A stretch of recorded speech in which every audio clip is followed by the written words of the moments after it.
Okay, in this video, we are going to be doing number 5 from the 2022 Calc AB exam, and it's a differential equation problem, and it's pretty straightforward. So let's see what we can do. All right, consider the differential equation dy dx is 1/2 sine of pi over 2x times the square root of y plus 7.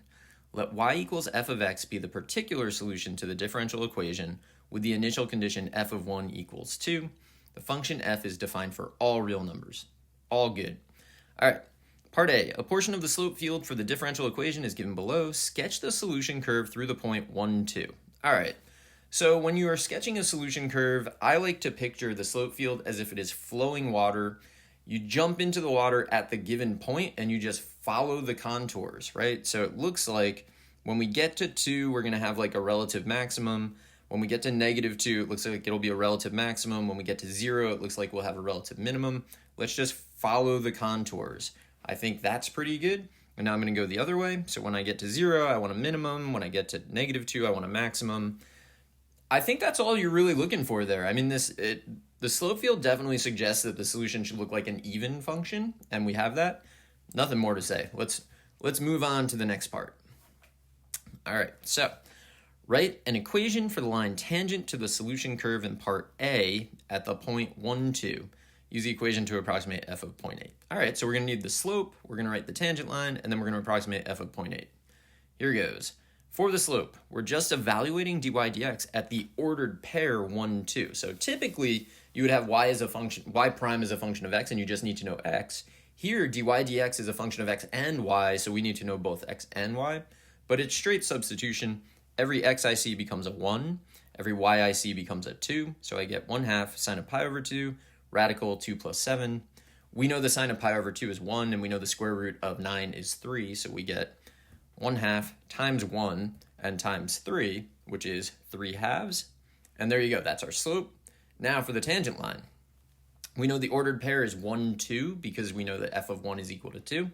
So we're going to say y minus 2 is 3/2 the quantity x minus 1. That's our tangent line. Now we want to approximate f of 0.8. So f of 0.8 is approximately, it's not equal to this, it's approximately 2 plus 1.5 times, we plug in 0.8, we get 0.8 minus 1 is -0.2. And remember, we can stop there. We don't need to get a value for this. We can just leave it as it is. But I have an issue with that. So I'm going to say, stop where you are, move on to the next part. But if you don't, you should get that f of 0.8 is approximately 1.7. Okay, next up. It is known that f double prime is greater than 0 for x between -1 and 1. Is the approximation found in part B an overestimate or an underestimate for f of 0.8? Give a reason for your answer. All right, so they're actually giving us the concavity. Thank goodness, right? Because otherwise we would need to find the second derivative, which would involve the product rule and some implicit, and like it wouldn't be pretty. But they're just telling us that it's greater than 0, so we're good. So I'm going to say, since f double prime is greater than 0 on the interval from -1 to 1, we know that f of x is concave up. Now, we could go straight from that to whether it's an over or underestimate because we know concave up gives an underestimate. But I like to go one step further, and I like to say, therefore, the tangent line is below the curve. I do that because I sometimes actually screw this up, and I don't want to do that. So I'm saying, therefore, the tangent line is below the curve. And if you are below the curve, you are underestimating the value. So we have underestimated the value, and that's the answer to that. There's nothing more that we need to do.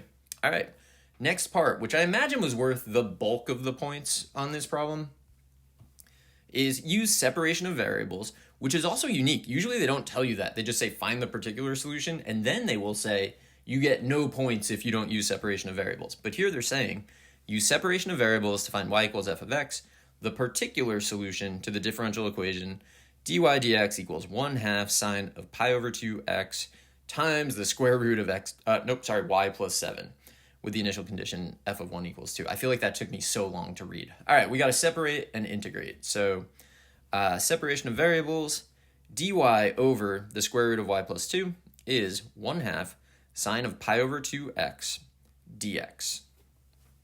All right, so now integrate both sides. So we have this. On the left-hand side, I like to rewrite that as the quantity y plus 7 to the -1/2. So I'm actually going to do that. I'm showing more work than I personally would probably show.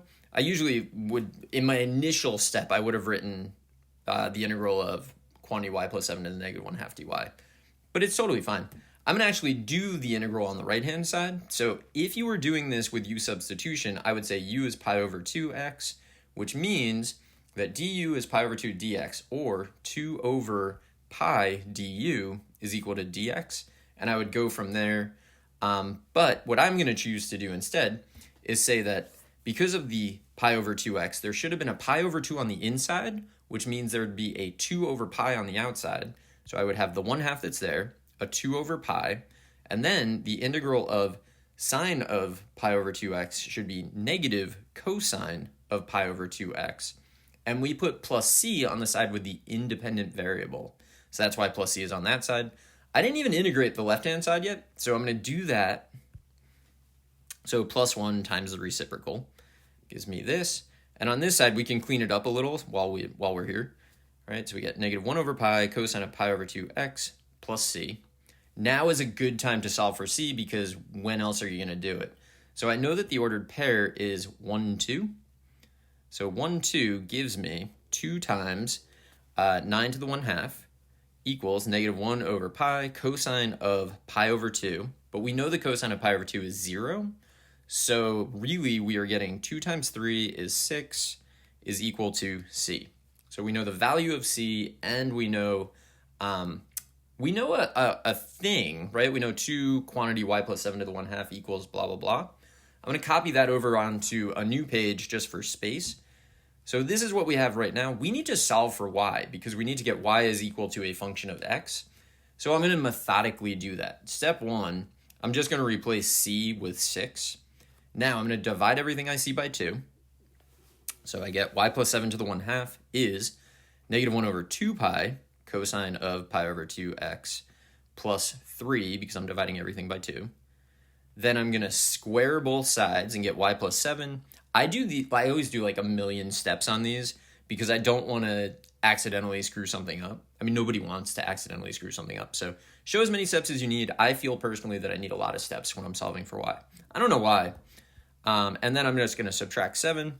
So I get negative 7 plus the quantity, negative 1 over 2 pi cosine of pi over 2x, and then plus 3, and then the whole thing squared. That's my solution. So that's y, or y equals f of x. All right, that is our differential equation problem. I hope this was helpful, and good luck.